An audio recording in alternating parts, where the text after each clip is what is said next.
guys, I just wanted to jump on really quick and talk to you about a question that I was getting a lot this weekend when I was at the Gloria Gemma Breast Cancer Wellness Expo. I had such a great time and met some awesome people with some really great stories.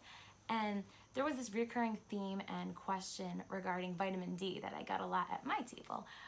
So I was loving the conversation because it is one of my favorite vitamins, but I was also surprised at, I guess not surprised, but it was clear to me that it was necessary to talk a little bit about why we are taking it, where it comes from, and maybe how much we might need depending on where we live, and just mainly the importance of getting optimal levels of this particular vitamin.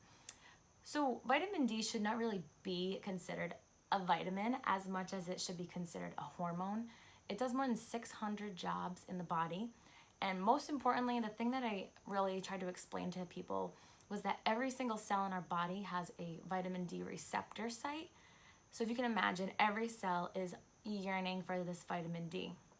Now, we live on the East Coast, speaking for myself and most of my friends and family out here, but if you're like me and you live on the East Coast, we are lacking sun most of the year.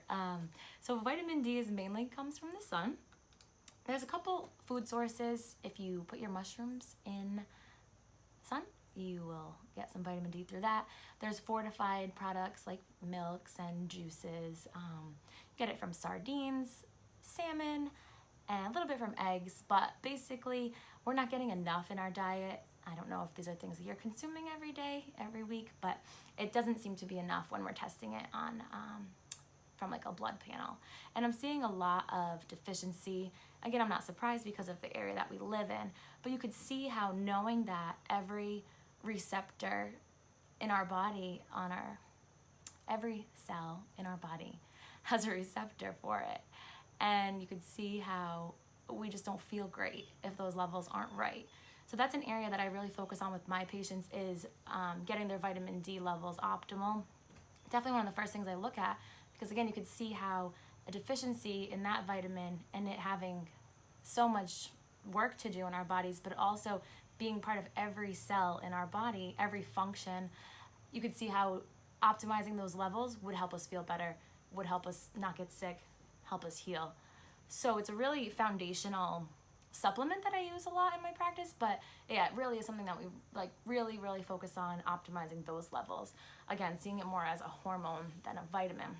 So I was talking to a lot of people at the event and who were just confused about, dosage, why, how often, how much. So some of their doctors had them taking huge dosages once a week. I don't know what you guys have your experience with or if you even take a vitamin D supplement, but I would definitely get your levels checked and I will put the test to get specifically to add to your panel when you go to your primary care doctor and get your blood work done. It's surprising to me that not every doctor is putting this on their panels, but that's another story. So definitely ask for this test. It can easily be added and it should definitely be something that's monitored. So again, if you're considering a supplement, you want to look for the D3, that's the active form of vitamin D, not D2. That's common in a lot of supplements. And then you want to pair it with K2.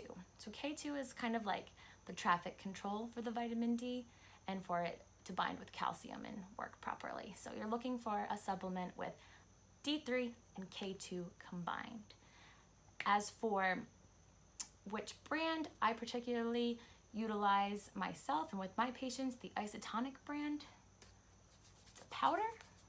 So when you mix it with water, it becomes isotonic and your body absorbs it within 5 minutes straight to your small intestine. So my patients are seeing significant differences in their labs because as opposed to a pill, they're actually getting what's in it.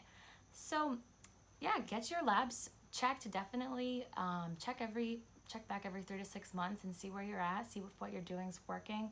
Incorporate some of those food sources if you like them and try to get out in the sun as much as you can. I know we're about to go into our forever winter, so it might be a little tougher, but yeah. So if you have any questions about that, feel free to let me know below and I'll be happy to answer them for you. All right, I'll talk to you soon.